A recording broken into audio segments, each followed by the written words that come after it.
Londra'da her zaman böyle güneş bulunmaz. Hadi gelin biraz gezelim. Bugün sizi Londra'nın kuzeyinde, Londra'nın hiçbir yerine benzemeyen tarihi ve çok güzel bir kasabaya götürüyorum. İsmi St. Albans. Burası sadece İngiltere'de değil, dünya çapında da kendine özgü birkaç ilginç özelliğe sahip. Burası St. Albans'ın merkezi. Buraya park edelim ve yürümeye başlayalım.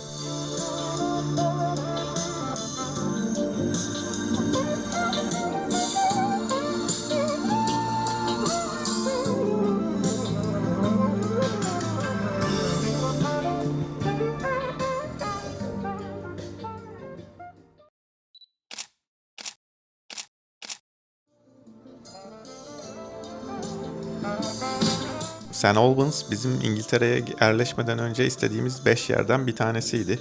Nihayetinde farklı bir yere yerleştik ama burası benim hep aklımın bir köşesinde kaldı. Ben de ne zamandır sizlere burayı tanıtmak için bir video çekmek istiyordum.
St. Albans'ın bu merkezi bana Güney Fransa'yı anımsatıyor. Gitmiş olanlarınız varsa böyle Güney Fransa sahillerine, Nice tarafına.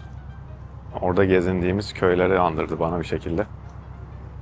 Gerçekten biraz değişik mimarisi var.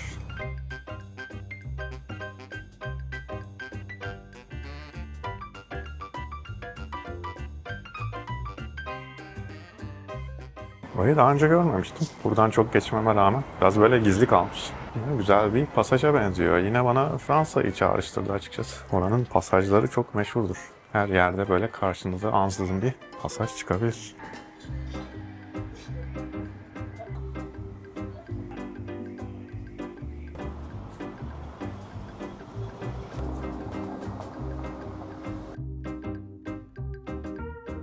Bu saat kulesi Birleşik Krallık'ta Orta Çağ'dan kalma şu an ayakta duran bağımsız tek saat kulesi. 1400'lerin başında inşa edilmiş. 600 yılı geçmiş yani. Gerçekten inanılmaz. Tam buranın merkezinde. Buraya gelip de görmemeniz pek mümkün değil.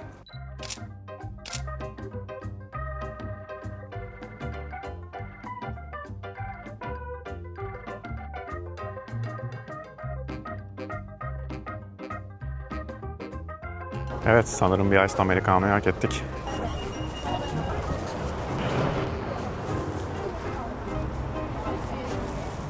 Evet, kahve molamızı verdik. Bir sonraki istikametimiz İngiltere'nin sürekli kullanılan en eski ibadethanelerinden biri. Buranın katedralini ziyaret edeceğiz. 11. yüzyılda yapılmış. Yani yaşı şu an 1000 yıldan fazla. Buraya oldukça yakın.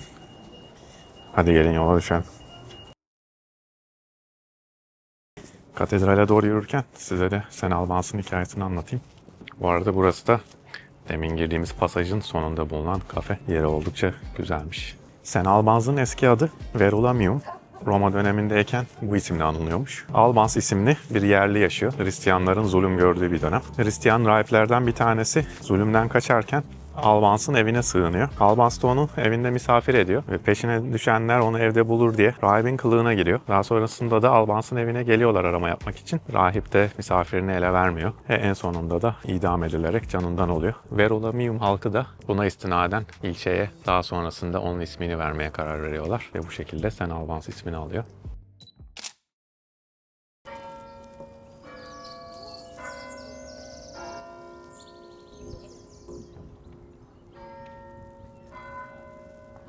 Evet, katedralden aşağı doğru inen bu patikanın en sonunda İngiltere'nin en eski pub'una ulaşmamız gerekiyor. çok uzun süre Guinness Rekorlar kitabında yer almış. Gelin orayı da bir görelim.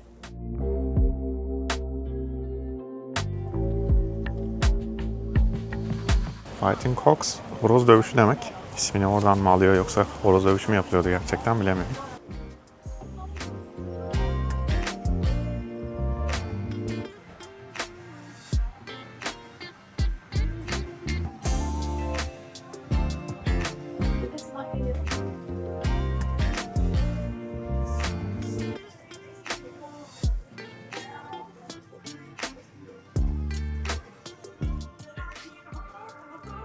Evet, gerçekten horoz dövüşü yapılıyormuş. 11. yüzyılda yapılmış bu pub. İngiltere'nin en eski pub'u olduğu söyleniyormuş. Tabii kesin bir kanıt yok. Gerçekten içeride atmosfer büyüleyici. Yolunuz buraya düşerse mutlaka bir göz atın. Hadi yolumuza devam edelim. Şu anda Odyssey sinemasının önündeyiz. Burası bildiğimiz haliyle bugünkü sinemanın ilk örneklerindenmiş. 1904 civarında buradaki yerel bir fotoğrafçının oğlu Arthur Cooper tarafından açılmış. Filmlerin yanında gösteriler ve canlı müzikler de yapılıyormuş. Rolling Stones burada 2 kere performans vermiş. Ben burayı çok merak ediyordum. Hadi gelin şöyle bir göz atalım.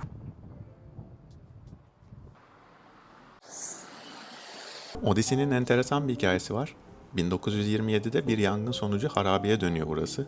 5-6 yıl sonra yeniden açıyorlar. Artık yıkılma tehlikesiyle 1995'te kapatılıyor. Daha sonra Rex sinemasının sahibi James Hannaway burayı 1 milyon pound'a satın alıp restorasyon için gereken 1,5 milyon pound için yardım kampanyası başlatıyor. Tam 15 yıl boyunca para toplanıyor ve 2015'te açılıyor. 2001 A Space Odyssey filmini çeken Stanley Kubrick, St. Albans'lı olduğu için Odyssey seçerek ona ithaf ediyorlar. Burası da St. Peter Müzesi. 950'ler civarında inşa edilmiş.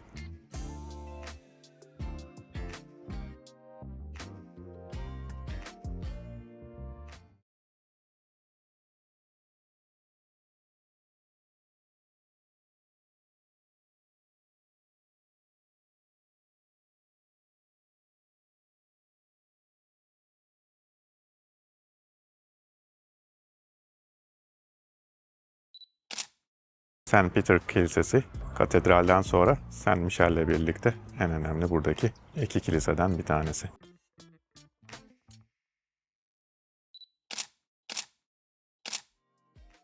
St. Albans gerçekten çok etkileyici. Mutlaka ziyaret etmenizi öneririm. Merkezden hızlı tren var. 25 dakika civarı sürüyor. Buradaki okullar da oldukça iyi. Eğer Londra'da yaşama planınız varsa buraya da bir göz atmanızı tavsiye ederim. Ev alma planınız varsa ve sürecinde nasıl olduğunu merak ediyorsanız daha önce çektiğim bu detaylı videoya göz atabilirsiniz.